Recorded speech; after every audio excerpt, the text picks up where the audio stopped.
It's important to set up your screen the most effective for yourself and your preferences.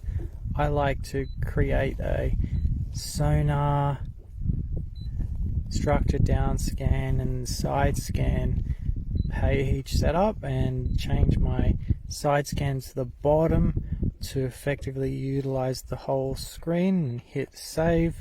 And you don't have units, i.e. water depth and temperature, so you can add those in by editing your overlay and adding what you choose. We'll use water depth.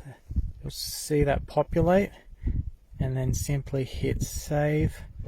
You can also adjust your screen splits to have more or less of one view, but we'll go to my pre-populated screen, and now we'll go searching for structure and fish. We can see that this is a fairly flat bottom.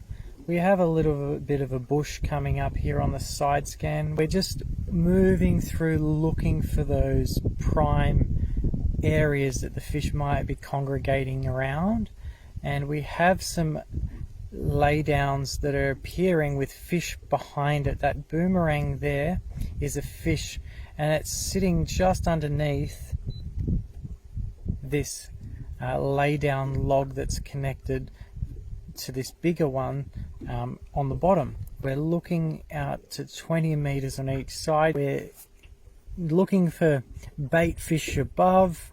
Well, speaking of them, there they are. We can see on the side scan that they're just out to the right here, and all those little individual dots indicate bait fish. And we're going to be moving into some rocky outcrop in a moment, and within those rocks and the shadows you'll find that fish will be sitting in and around that. So it's not always about finding that individual fish obviously sitting out in the open. It's about understanding and reading your sounder and interpreting what you're seeing to try and maximize your opportunity of finding those fish. No doubt will be fish littered through here. We have bait schools just above that rock, just here as we zoom in, and there will be fish sitting underneath the bait school. So that is a prime area to start targeting. We have a lot of stick activity here, fish mixed in throughout, and there will be a predator sitting underneath in that rock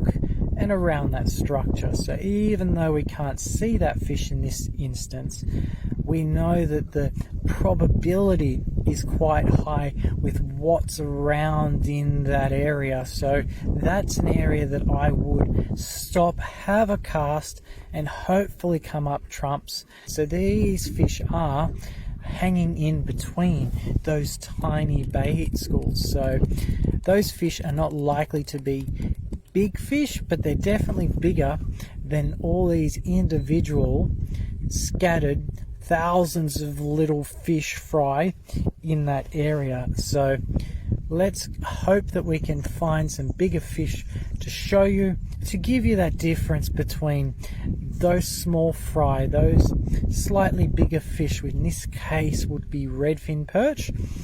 Let's look for those bigger fish.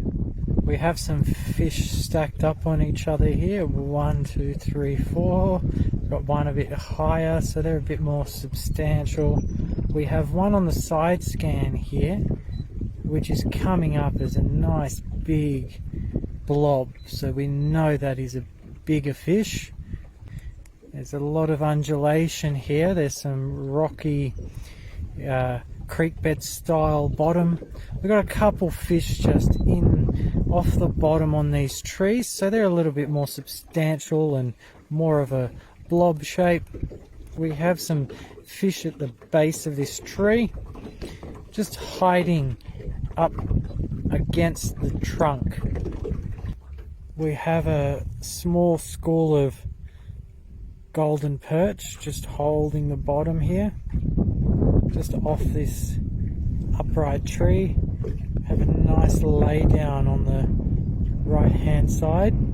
On the side scan here you'll see some bait fish, which are the bait fish that are holding the bottom here.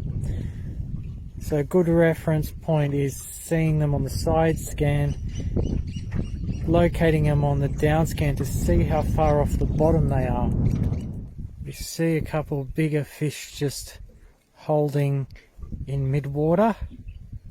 We see a few speckles on the side scan, and we have a bait school out on the right here, and more bigger fish sitting underneath, and now we have a heap that are up higher in the water column. So we have a lot of fish activity here. We have more fry up high. We have a little bit of a stick connected to the bottom here.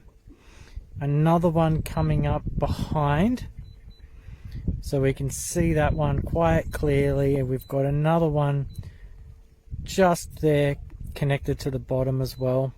So a lot of fish in this area and ample opportunity. You got another little bit of a tree coming up. You got another, I believe this is a fish hugging the bottom. You've got a really good example there of a bare bank, very flat, just littered with fish. We have a nice fish sitting up on the bottom here. Bait schools at the top, and a perfect spot to have a cast and intercept a nice big fish or two.